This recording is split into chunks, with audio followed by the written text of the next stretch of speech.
Hello, I'm Brian Adam, and this is the operation of Oliver, part 16. Let's take a look and see where we are now. Okay, so what you can see I'm doing now is I'm cutting the paper and I'm putting more strips of paper and I'm putting fiberglass resin to hold it in place.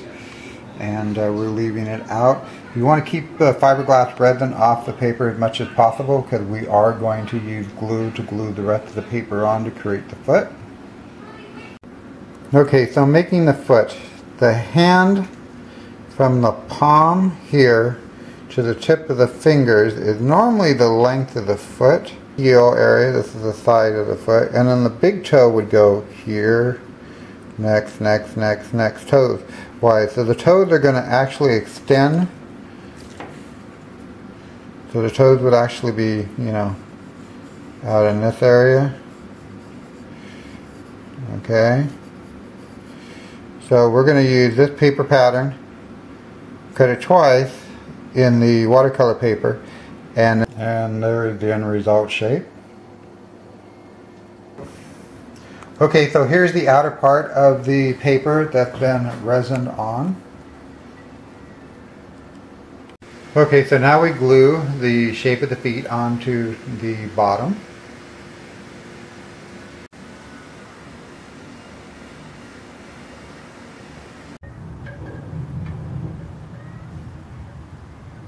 Okay, let me kind of cover what I'm doing because I'm kind of moving it along rapidly. Here in the front you see I've put paper on the front of the foot.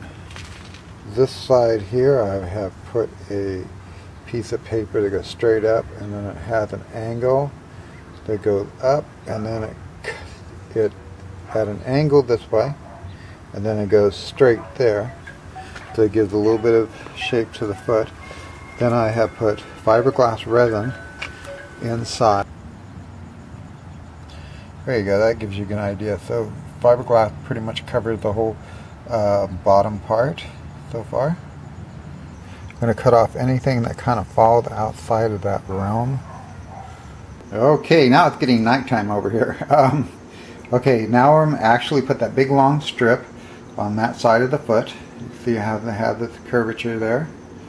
You can see that into the foot, and I've added that.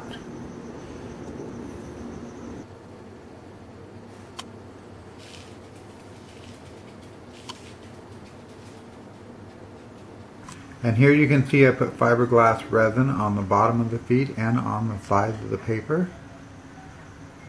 Here's the feet so far. They have fiberglass resin on them, and we've made a couple little pools there. As you can see how it looks. I grinded down some of the areas that I felt that I wasn't going to need to smoothen them out of the fiberglass flash. Now what I'm doing is I'm putting the epoxy on the outside of the feet, starting to give it its shape.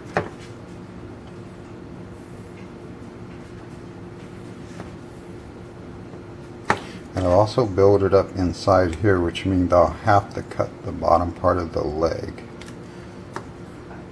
Now here's the next part. What I've done is, you can see the back part, I put some paper in there getting ready to fiberglass that. And you can see the top part of the foot has been uplifted, putting the epoxy on and getting the shape to it.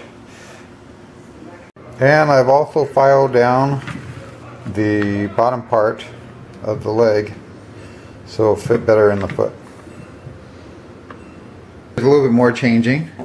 We put the epoxy on the outside. We're going to file this down so that the leg part can fit in. The side of the foot has been shaped a little bit more to my liking, as you can see over here. And the toes will be attached to the front here.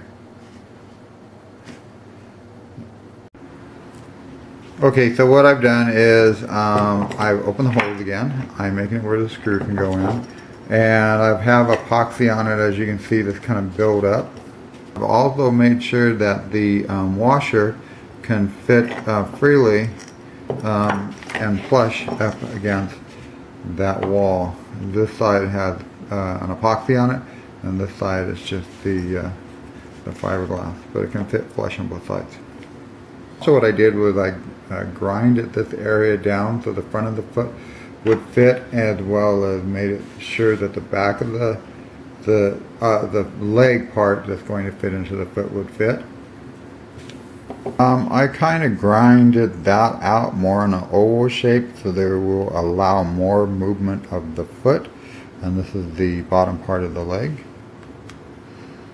Okay, so next what I'm going to do is this area right here on this part of the leg that's coming down that meets to the foot. I'm going to want to go ahead and put a nice round coat as if I'm finishing the leg off on the outer side with epoxy to get it in and to contour it up the leg, you know, the way I would like it to look, make it a little easier to sand. I'm going to start with that first. And of course the favorite part about this is always waiting for the 8 hours for the epoxy to dry. This is so much fun. Hey, and as always, if you like what you saw today, don't forget to like and subscribe, and you can leave comments down below, and we'll see you next time.